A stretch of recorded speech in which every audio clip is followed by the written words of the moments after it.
Dillon Danis took his X followers from 300,000 to over 1 million while having an epic run of growth towards his name and brand. He did it through building up his bad boy image leading up to the fight versus Logan Paul. When Dillon Danis stepped in the ring versus Logan Paul, he did not look like a bad boy at all. He looked like he had no real intention to even fight. But was this all part of his plan? If you haven't seen our video we made earlier this year on Dillon Danis, I will fill you in, and a lot has happened since then. Dillon Danis got his confidence to start fighting after he won a fight one day in high school and pulled off a choke move. This gave Dillon the confidence to start training jiu-jitsu, but he had a long road ahead of him considering he couldn't even do a single push-up.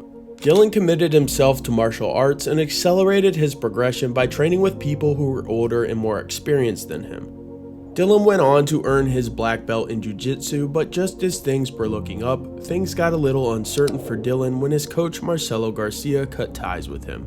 His coach did not want Dillon's bad boy image as part of his camp, especially after his antics on social media were starting to ramp up. Getting Munchie and Dillon to take some time off, take some good time off from the gym, because they need to refocus. They need to take a time to see what they want. Coach Marcelo Garcia is very well respected in the jiu-jitsu community, and like the professional he has a lot of respect for the sport. This was a tough time for Dillon as he looked up to Marcelo Garcia as a father figure.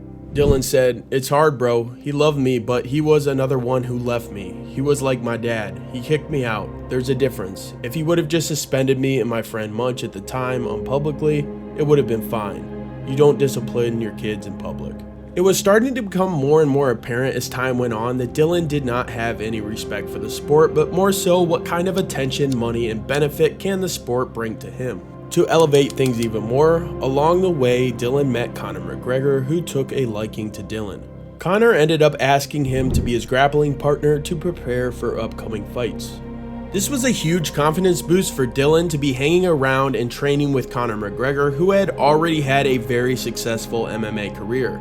I think what Conor saw in Dillon might not have been his fighting skills, but his ability to be the ultimate troll, similar to the way Conor has maneuvered throughout his entire career.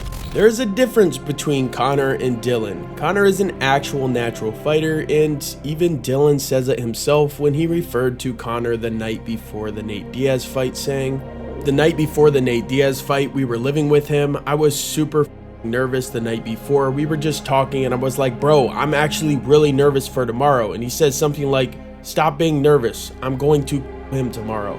I'm going to play with him, I promise you." And he walks away. He deals with pressure like no one ever. It's crazy, bro. It's insane, like the fights that he puts on, and just like it shows who he is. I think Dillon probably enjoys watching the fights more than actually being in the ring, but the fights still seem to find him. Conor McGregor faced off against Khabib in UFC 229. Khabib got the best of Conor inside the octagon, but he wasn't finished jumping out of the octagon and going after Dillon Danis.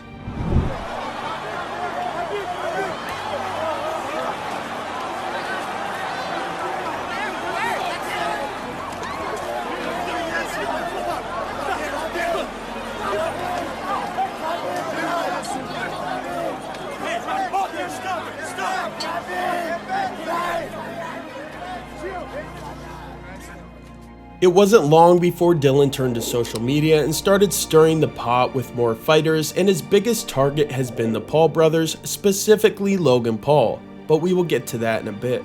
Because before any of that happened, Dillon Danis would get arrested in quite the embarrassing fashion. Dillon would show up at a bar and try to enter without an ID.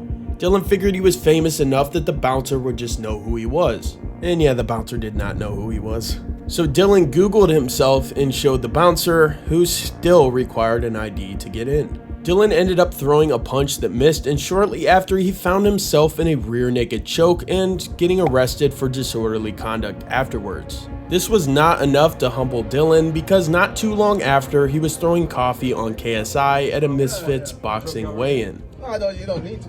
I can knock you out. Yeah, let's do it right now. What, right now? Let's do that right now. One little slap.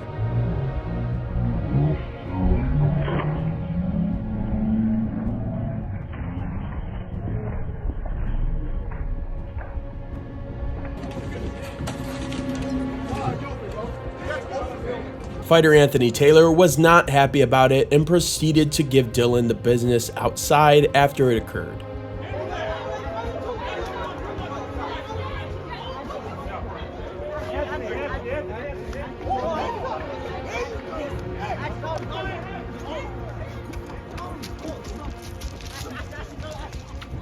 But just as you thought Dillon would stop, he stepped up his troll game, big time.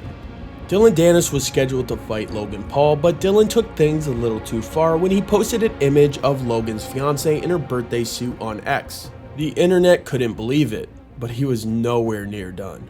According to her legal team, Danis posted obscene content of her over 250 times, and now she allegedly is seeking over $150,000 per violation. That would equal $37.5 million. Regardless, even if Danis wins the lawsuit, he said that it is still going to cost him over $400,000 in legal fees. Danis came out after the alleged lawsuit and said, "I think he's just trying to get me to pull out somehow, so then he looks like the hero." Dillon could not have been more wrong with that assumption because Logan showed up for the fight, and at the press conference, Dillon would throw his best shot of the week, but it wasn't with his fists, it was with a microphone.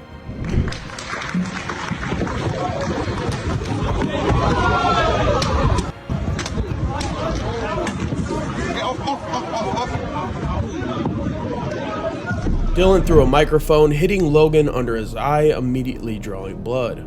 Logan still showed up for the fight and made Dillon Danis look like a joke inside the ring. I think coming into the fight, Dillon figured that since it's a boxing match and he isn't a boxer, he would be excused as long as he doesn't get knocked out, and went the distance. Instead, Dillon just decided to not even try during the fight and attempted several MMA takedown moves on Logan, but Logan was able to defend them all. Logan won every single round of the fight, and Dillon didn't even throw a single punch worth mentioning.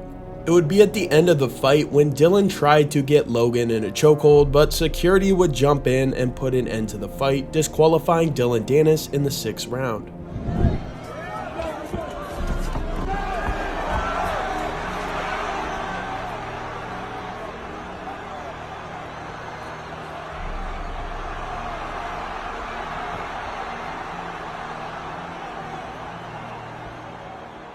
I'm sure Dillon was having flashbacks from what happened last time he tried to swing on a security guard.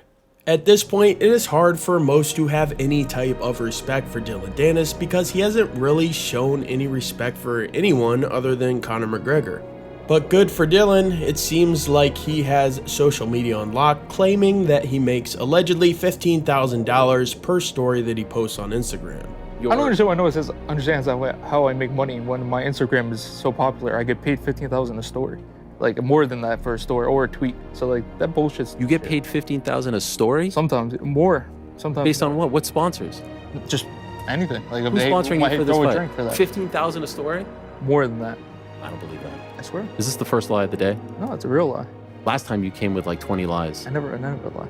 From here, it is pretty obvious that Dillon isn't going to stop doing what he is doing in terms of trolling, but either way, we will have you covered here, so make sure to smash that like button if you enjoyed, subscribe so you don't miss any videos, and here are some other videos that you can watch.